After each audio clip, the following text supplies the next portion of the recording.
Only on News 15, more than 5 years after an arsonist set fire to 3 historically black churches in St. Landry Parish, one of those churches is finally set to reopen. News 15's Jeff Horchak joining us in studio after talking with the pastor and parishioners of that church as they are ready for a new beginning this Thanksgiving holiday. Greater Union Baptist Church was over 130 years old when it was burned to the ground by an arsonist, and generations of families worshiped in this small community church, and many made beautiful memories there. And during this holiday week, the parishioners of Greater Union Baptist are very thankful they will soon have a beautiful new state-of-the-art church to worship in. This is a story you'll only see right here on News 15. In 2019, within a matter of 10 days, 3 historically African-American Baptist churches in St. Landry Parish burned down. After a thorough investigation involving a number of law enforcement agencies, Holden Matthews was arrested and charged with 3 counts of arson, as well as 1 count of using fire to commit a federal felony.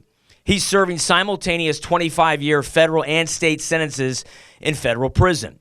Now, it's been a little over 5 years since those long-standing places of worship burned to the ground, and parishioners to this day are still healing.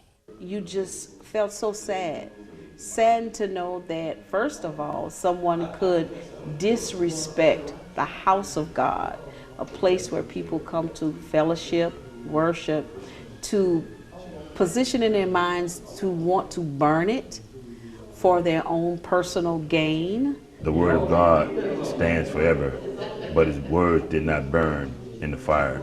We had a Bible that stood on the podium, on the pulpit for hundreds of years, that was passed down from pastor to pastor. And when I walked in his office and found that Bible still intact, a little scorched, but the word of God still stands forever, man. So that was relieving to me to know that we still have something to stand on, and that's the word of God. This is our baptism. You can come up here. It's pretty much where we come and we'll be able to baptize our new converts.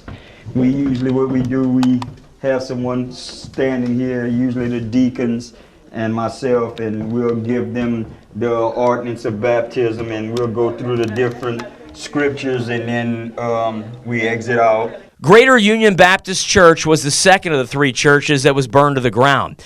And with the tragedy comes a new chapter. The new and improved Greater Union Baptist Church is just about complete and ready to reopen.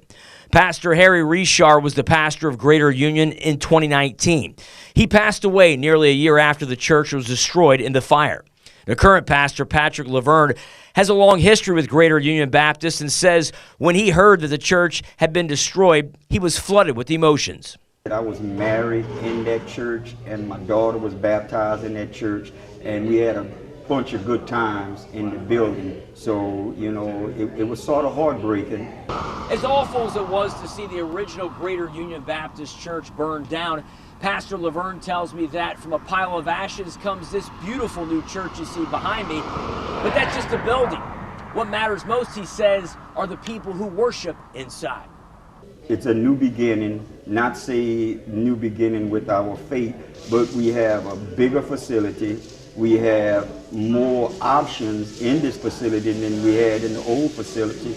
And it is stated that, what the devil meant for evil, God turned it into good. Pastor Laverne tells me they will officially start holding church at Greater Union Baptist New Sanctuary sometime in December. And of course, we'll let you know once the exact date is determined. In studio for News 15, I'm Jeff Horchak.